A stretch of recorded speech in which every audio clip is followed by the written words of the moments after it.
My brothers and sisters, may the Lord be with you.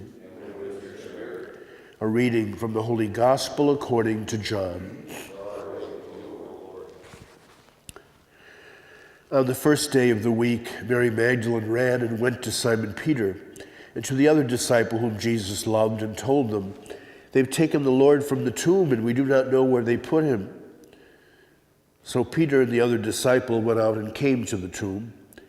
They both ran, but the other disciple ran faster than Peter and arrived at the tomb first. He bent down and saw the burial cloths there, but did not go in. When Simon Peter arrived after him, he went into the tomb and saw the burial cloths there, and the cloth that had covered his head, not with the burial cloths, but rolled up in a separate place. Then the other disciple also went in, the one who had arrived at the tomb first, and he saw and believed.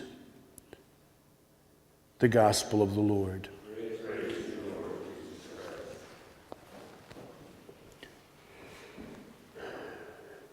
Being that we are in the octave of Christmas, it's in a way sort of unusual, I suppose, to have as a gospel text the resurrection event. And yet, of course, one of the reasons is precisely because this is the feast of St. John, and John is the one who's alluded to in this gospel text as the apostle Jesus loved who went with Peter to the tomb.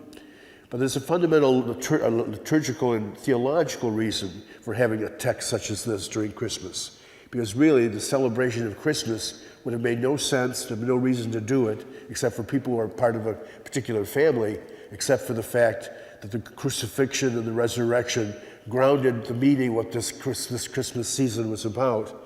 That the Word made flesh in our midst was proven by the fact that that Word saved us through the cross and in turn verified the saving of the cross by his resurrection from the dead. And so for the community of the believers, it is those two events which give meaning and reason for the celebration of Christmas. It's also interesting that during this time, we have a couple feasts that focus specifically on martyrdom as part of the octave. We did yesterday in the remembrance of St. Stephen, and we have it again today, and tomorrow rather, in the remembrance of the Holy Innocents. And in both cases, these martyrs, again, are sort of a reminder to us that the witness that has come to the gospel sometimes calls upon people to make really a strong stance, even to the point of literally giving their life for the sake of the promise and for the sake of the pledge of the gospel. And so martyrdom as well and the cross are always very much linked intimately with what Nativity is all about.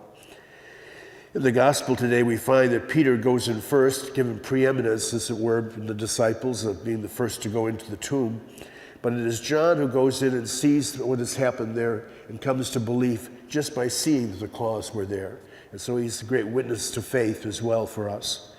Today, then, as we continue our celebration of Christmas, let's be mindful of the fact that like those first apostles, we too have seen and thankfully believe. And we too, like those first apostles, are called in turn to the challenge of making that message known to those who still have not heard it. Perhaps in their minds they have, but not totally in their hearts.